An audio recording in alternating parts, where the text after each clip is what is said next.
ॐ केशवाय नमः। ॐ नारायणाय नमः। ॐ माधवाय नमः। ॐ गोविन्दाय नमः। ॐ विष्णवे नमः। ॐ मधुसूदनाय नमः। ॐ त्रिविक्रमाय नमः।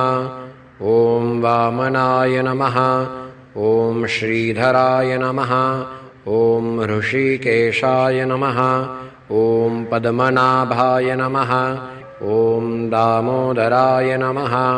ॐ सङ्कर्षणाय नमः। ॐ वासुदेवाय नमः। ॐ प्रद्युम्नाय नमः। ॐ अनिरुद्धाय नमः।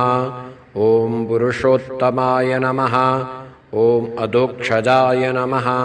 ॐ नारसिंहाय नमः। ॐ अच्युताय नमः। ॐ जनार्दनाय नमः।